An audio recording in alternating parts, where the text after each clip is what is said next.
Fellow citizens of God's kingdom, I am Reverend Professor Charles Antwi-Boasiako, the leader of the Kingdom Discipleship Network, coming your way with a life-giving message on the kingdom of God as we begin this new day. Joy in the kingdom. The wedding at Cana, opening thought. Jesus' first recorded miracle wasn't a grand healing or dramatic exorcism. It was turning water into wine at a wedding feast. This joyful occasion highlights the celebratory nature of God's kingdom.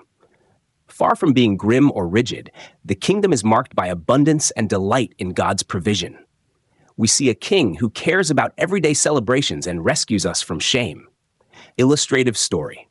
Think of a small-town wedding where the catering runs out too soon. Embarrassment looms and the hosts panic. Suddenly, a friend quietly steps in with extra resources, saving the day and letting the party continue.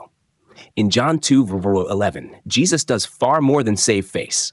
He reveals his glory and the overflowing generosity of his kingdom. Devotional. At the wedding in Cana, the wine ran out, a social disaster in ancient Jewish culture. Jesus' mother interceded, and though his hour had not yet come, he performed a miracle. 6 jars, meant for ceremonial washing, were filled with water and transformed into fine wine. This sign pointed to Jesus as the source of abundant life, fulfilling Old Testament imagery of God's blessing. Isaiah 25:6 speaks of a lavish feast the Lord prepares. Revelation 19:7-9 pictures the marriage supper of the Lamb, a grand eternal celebration where the redeemed unite with Christ. The miracle at Cana foreshadows that ultimate feast, reminding us that the kingdom is a realm of joy, where lack is replaced by God's supernatural supply. His presence brings transformation, turning the mundane into the miraculous.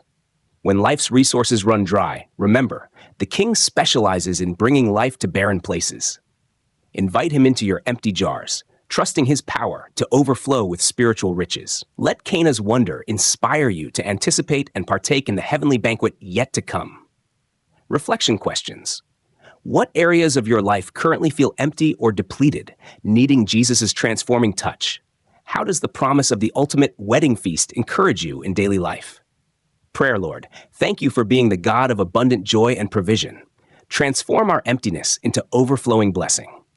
May we celebrate your goodness daily and look forward to the great feast ahead. Application. Identify one area of lack in your life. Invite Jesus to fill it with his presence and expectant prayer. Practice generosity this week, offering someone else a taste of God's abundant kindness. Thank you for joining me, Reverend Professor Charles Antwi-Boasiako of the Kingdom Discipleship Network.